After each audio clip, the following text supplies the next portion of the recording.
నమస్తే రైతు మిత్రులారా, day 27 of tomato farming part 2 video. ఈరోజు వచ్చేసి 10 days తర్వాత మళ్ళీ స్ప్రే చేస్తున్నాను. మన తోటలో వచ్చేసి ఇప్పుడు అప్డేట్స్ ఉన్నాయి.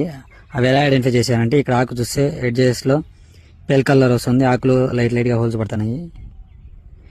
ఇవి వచ్చేసి ఆకు బ్యాక్ సైడ్ అప్డేట్స్ ఉంటాయి. ఇది అవి కూడా పచ్చగా ఉంటాయి, మనకు అంత త్వరగా ఐడెంటిఫై అవ్వవు. ఇప్పుడు చూడండి, ఇక్కడ ఏమంత కనపట్లేదు. బాగా జూమ్ చేసి చూపిస్తాను చూడండి, ఇక్కడ ఉంది.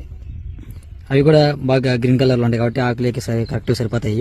అది కాకుండా ఈ లైన్స్ ఉంటాయి కదా, ఈ లైన్స్ దగ్గరికి వెళ్ళేసి ఎడ్జెస్ట్లో ఇలా దాక్కుంటాయి, అంత త్వరగా ఐడెంటిఫై కావు. బాగా తెలిసిన వాళ్ళని అయితే చూసుకుంటాము. అవి ఏంటంటే చెట్టు ఆకుముడత ఎక్కువ వస్తుంది, చెట్టు గ్రోత్ కూడా తగ్గిపోతుంది. అలాగే మన తోటలో ఒక చోట పౌడరీ మిల్లు కూడా స్టార్ట్ అయింది లైట్ గానీ, ఇప్పుడు స్టార్ట్ అవుతుంది.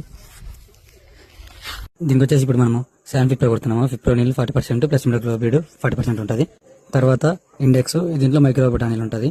ఇంకా ర్యామ్ సైడ్స్ వారి ఆల్విన్ సూపర్ గోల్డ్ కొడుతున్నాను. ఇది గ్రోత్ ప్రమోటర్. నార్మల్గా అయితే నేను ఈ పౌడరీ మిల్లుకి ఎటువంటి ఇన్సెక్టిసైడ్ కలుపుకున్నా, గ్రోత్ ప్రమోటర్ కలుపుకున్నా ఓన్లీ ఫంగిసైడ్స్ మాత్రమే కొడతాను. ఇప్పుడు యాపిడ్స్ ఎక్కువ ఉన్నాయి, పౌడరీ మిల్లు తక్కువ ఉంది. ఇప్పుడు స్టార్ట్ అయింది కాబట్టి ఇండెక్స్ మాత్రమే కొడుతున్నా. ఇప్పుడు ఫస్ట్ యాపిడ్స్ కంట్రోల్ చేసుకుందాం అనేసి ఈ ఫిప్రో నీళ్ళు ఇమిడాక్లోబిడ్ కొడుతున్నా. స్టార్టింగ్ స్టేజే కాబట్టి ఈ పౌడరీ మిల్లు ఇండెక్స్ నాకు తెలిసినంత వరకు అయితే కంట్రోల్ అయిపోతుంది. కంట్రోల్ కాకపోతే తర్వాత లోనా కానీ మీరు కానీ స్ప్రే చేసుకుంటాను.